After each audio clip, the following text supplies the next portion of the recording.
오늘 은혜 받으실 말씀은 창세기 2장 17절 한 절 말씀입니다. 선악을 알게 하는 나무의 열매는 먹지 말라. 네가 먹는 날에는 반드시 죽으리라 하시니라. 아멘. 아멘. 먹는 날에는 반드시 죽으리라 하는 제목으로 한편을 나누도록 하겠습니다. 하나님께서는 우리 육체를 위해서 만물을 지어 주셨습니다. 창세기 1장 27절에서 29절입니다. 하나님이 자기 형상 곧 하나님의 형상대로 사람을 창조하시되 남자와 여자를 창조하시고 하나님이 그들에게 복을 주시며 하나님이 그들에게 이르시되 생육하고 번성하여 땅에 충만하라. 땅을 정복하라. 바다의 물고기와 하늘의 새와 땅에 움직이는 모든 생물을 다스리라 하시니라. 하나님이 이르시되 내가 온 지면에 씨 맺는 모든 채소와 씨 가진 열매 맺는 모든 나무를 너희에게 주노니 너희의 먹을 거리가 되리라. 또 하나님께서는 우리 영혼을 위해서 예수 그리스도까지 이 땅에 보내주셨습니다. 요한복음 3장 16절입니다. 하나님이 세상을 이처럼 사랑하사 독생자를 주셨으니 이는 그를 믿는 자마다 멸망하지 않고 영생을 얻게 하려 하심이라. 하나님께서는 또 아담과 하와를 위해서 동방의 에덴에 동산을 창설해 주셨습니다. 창세기 2장 8절입니다. 여호와 하나님이 동방의 에덴에 동산을 창설하시고 그 지으신 사람을 거기 두시니라. 하나님은 아담에게 동산의 모든 과실을 마음대로 먹게 하셨습니다. 창세기 2장 16절입니다. 여호와 하나님이 그 사람에게 명하여 이르시되 동산 각종 나무의 열매는 내가 임의로 먹되 내가 마음대로 먹되 다만 선악을 알게 하는 나무의 열매는 먹지 못하게 하셨습니다. 먹는 날에는 반드시 죽으리라고 하셨습니다. 피조물인 인간이 넘볼 수 없는 하나님의 영역이 있음을 알려주신 겁니다. 피조물인 인간은 창조주 하나님을 존중히 여기며 살아갈 때에 행복한 삶을 누리게 되는 것입니다. 반면에 하나님의 말씀을 가볍게 여기는 삶을 살게 되면 죽음을 피할 수 없게 되는 것임을 알려주신 겁니다. 어느 날 하나님의 지으신 들짐승 중에 가장 강교한 뱀이 하와를 미혹했습니다. 하나님이 참으로 너희에게 동산 모든 나무의 과실들을 먹지 말라 하시다냐 하고 이 뱀이 하와에게 물었습니다. 그러자 하와가 이렇게 대답을 했습니다. 창세기 3장 2절에서 3절입니다. 여자가 뱀에게 말하되 동산 나무의 열매를 우리가 먹을 수 있으나 동산 중앙에 있는 나무의 열매는 하나님의 말씀에 너희는 먹지도 말고 만지지도 말라 너희가 죽을까 하노라 하셨느니라. 하와의 대답은 하나님께서 말씀하신 대답이 아니었습니다. 하와는 하나님의 말씀을 가볍게 여겼습니다. 그래서 하나님의 말씀을 자기 생각대로 대답을 했습니다. 하나님은 반드시 죽으리라고 말씀하셨는데 죽을까 하노라 하고 이렇게 변기에서 대답을 했습니다. 하와의 대답을 들은 뱀이 기다렸던 듯이 말했습니다. 4절에서 5절입니다. 뱀이 여자에게 이르되 너희가 결코 죽지 아니하리라. 너희가 그것을 먹는 날에는 너희 눈이 밝아져 하나님과 같이 되어 선악을 알 줄 하나님이 아심이니라. 하나님은 선악과 따먹으면 반드시 죽는다고 말씀하셨습니다. 반면 뱀은 선악과 따먹어도 죽지 아니하고 오히려 아담과 하와가 하나님처럼 눈이 밝아질 것이라며 거짓을 진리처럼 선포했습니다. 아담과 하와를 유혹한 햇뱀은 도대체 어떤 존재입니까? 이 햇뱀은 하나님을 대적하다가 하늘로부터 쫓겨난 마귀 사탄입니다. 요한계시록 12장 7절에서 9절입니다.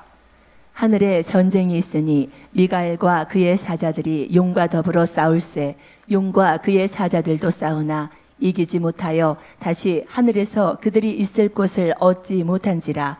큰 용이 내쫓기니 옛 뱀 곧 마귀라고도 하고 사탄이라고도 하며 온 천하를 꿰는 자라. 그가 땅으로 내쫓기니 그의 사자들도 그와 함께 내쫓기니라.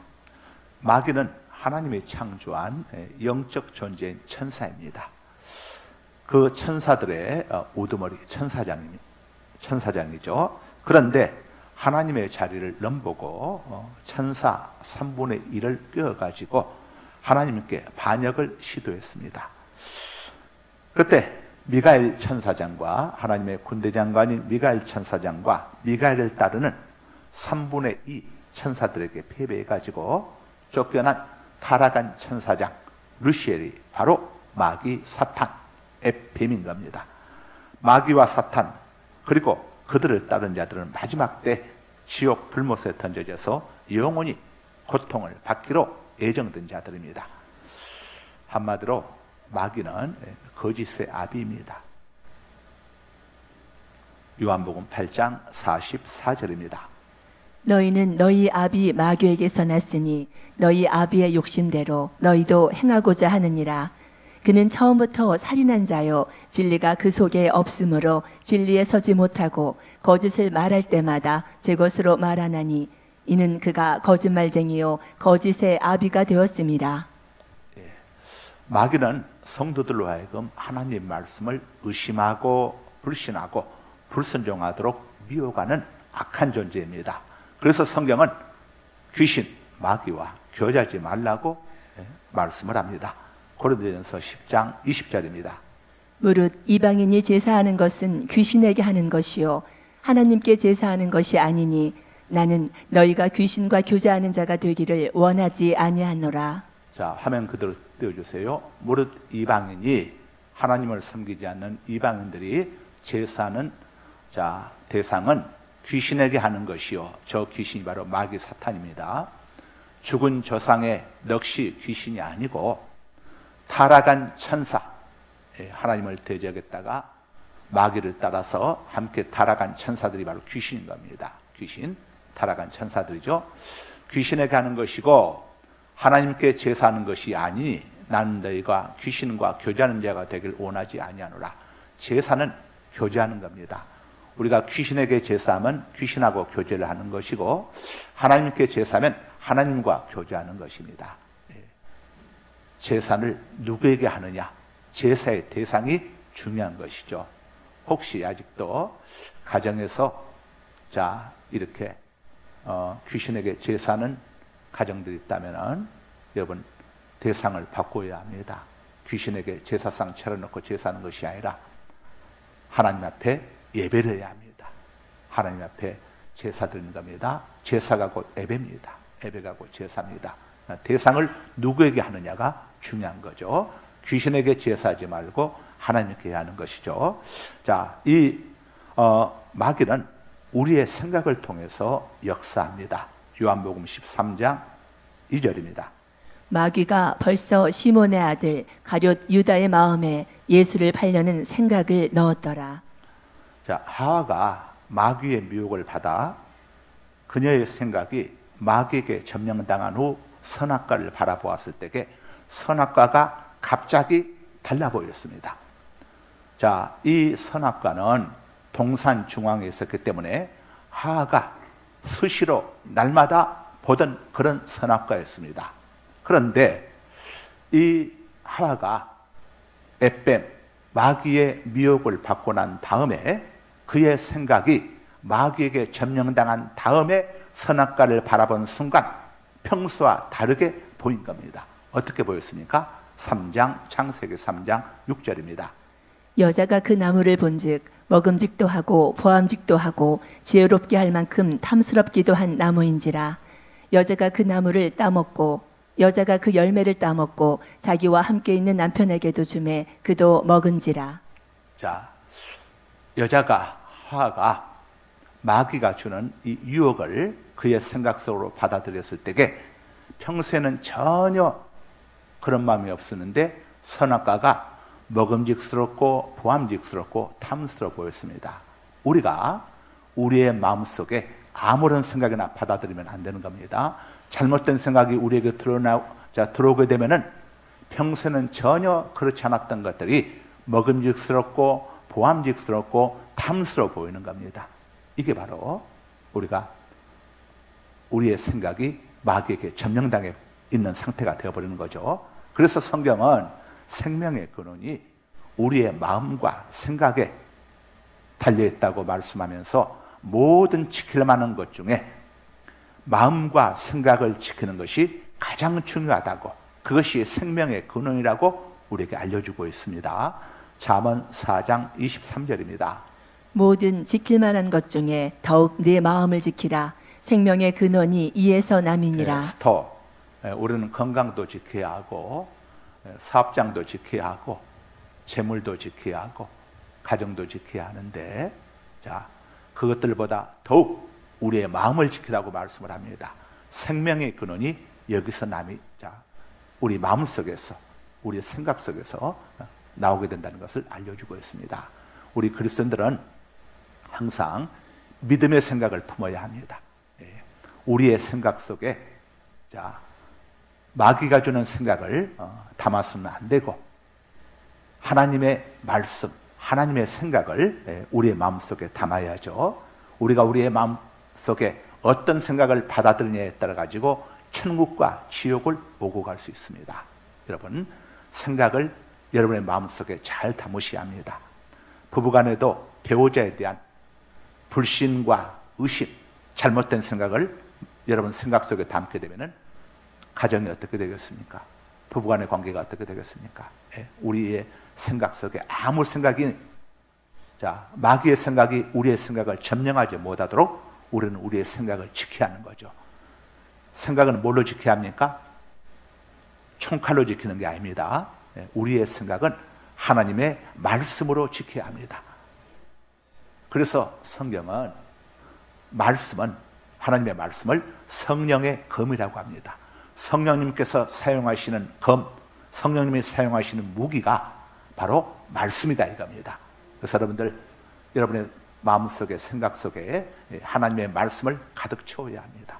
복 있는 사람은 악인의 길을 쫓지 아니하고 죄인의 길에 서지 아니하며 오만한 자의 자리에 앉지 아니하고 오직 하나님의 말씀을 주야로 묵상하는 자로다. 그는 시냇가에 심은 나무가 시절을 쫓아 철을 따라 열매를 맺은 것 같으니 무릇 그 행하는 일이 다 형통하리로다. 이렇게 말씀을 하죠. 여러분들 생각 속에 하나님의 말씀을 채우십시오.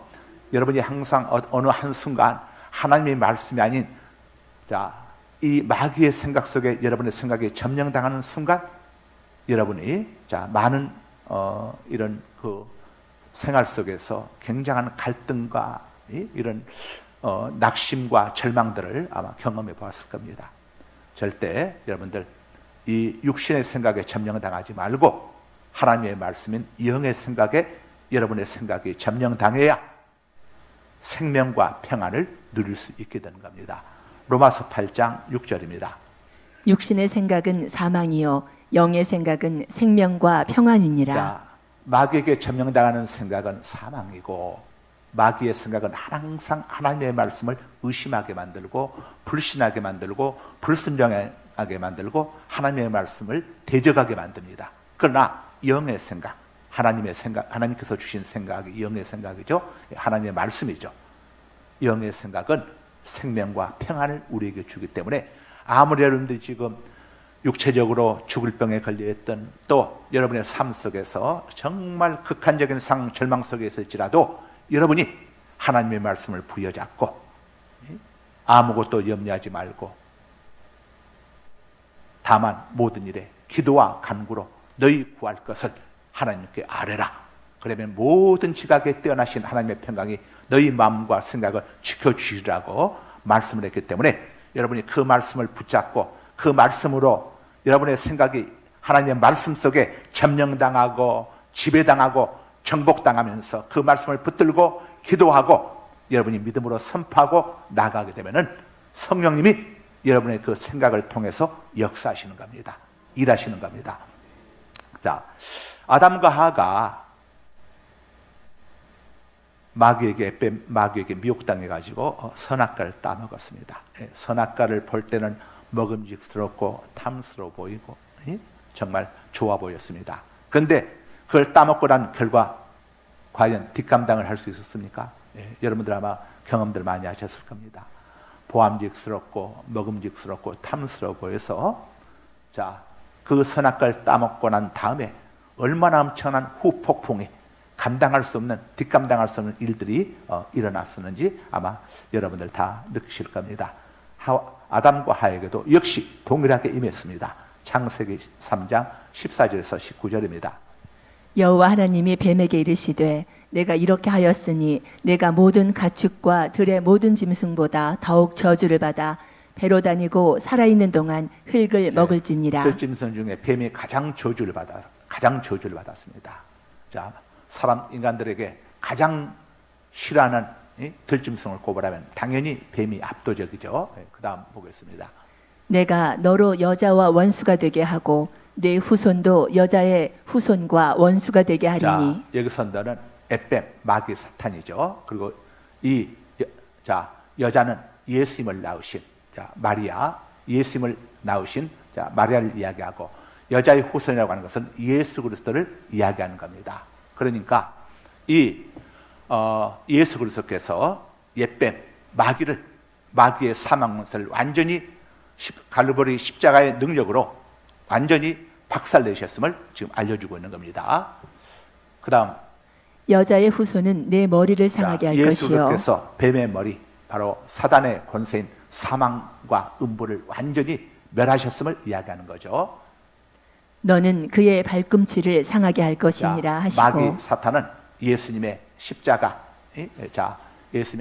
고난을 주셨지만 그것은 발꿈치를 상하게 하는 것처럼 큰 의미가 없는, 바로 이 예수님에 의해서 마귀의 사망 권세가 깨뜨려진 것에 비해서 큰 의미가 없는 이런 상함만 줄 것이라는 것을 알려주고 있습니다. 우리가 예수님을 믿게 되면은 얻게 되는 엄청난 축복이 있습니다. 그러나 예수를 믿는 과정 속에서 사단의 방해들이 있죠. 그러나 그것은 우리에게 어떤 큰 의미를 줄 수 없는 작은 상처, 고난에 불과하게 될 거라는 것을 예언적으로 알려주신 겁니다. 또 여자에게 이르시되 내가 네게 임신하는 고통을 크게 더하리니. 본래 우리 여성들은 고통 없이 임신해서 자녀를 낳을 수가 있었습니다. 그래서 하나님께서 생육하고 번성하라고 하셨죠. 그런데 이 하와의 뱀에게 속음으로 인해 가지고 고통 없이 자녀를 낳을 수 있는 이 즐거움이 큰 고통을 받게 되는 이런 대가를 치르게 된 겁니다. 내가 수고하고 자식을 낳을 것이며 너는 남편을 원하고 남편은 너를 다스릴 것이니라 하시고. 하와가 먼저 뱀에게 유혹당한 데 대한 죄값이죠. 아담에게 이르시되 네가 네 아내의 말을 듣고 내가 네게 먹지 말라 한 나무의 열매를 먹었은즉 땅은 너로 말미암아 저주를 받고 너는 내 평생에 수고하여야 그 소산을 먹으리라. 아담이 하나님의 말씀을 듣지 아니하고 아내 하와의 말을 들음으로 인해 가지고 아담에게도 저주가 임했습니다. 그래서 수고하지 아니하고 노동이 즐거움이 되고 기쁨이 되어야 하는데 땅이 저주를 받음으로 인해 가지고 그 저주받은 엉겅퀴 가시들 전부 치유해야 하는 이런 고통, 고난을 우리의 먹고 사는 삶이 즐거움이 되고 행복이 되어질 수가 있었는데, 바로 아담이 하나님의 말씀을 따르지 아니하고 하와의 말을 따름으로 인해 가지고 그런 고난이 임하게 될 것임을 예언적으로 말씀을 하신 겁니다. 이 아담과 하와의 실패 인생은 하나님의 말씀을 가볍게 여긴 데 있었습니다. 우리는 하나님의 모든 말씀을 무겁게 받아들여야 합니다. 성경은 이렇게 말씀을 합니다. 사무엘상 2장 30절입니다. 그러므로 이스라엘의 하나님 나 여호와가 말하노라.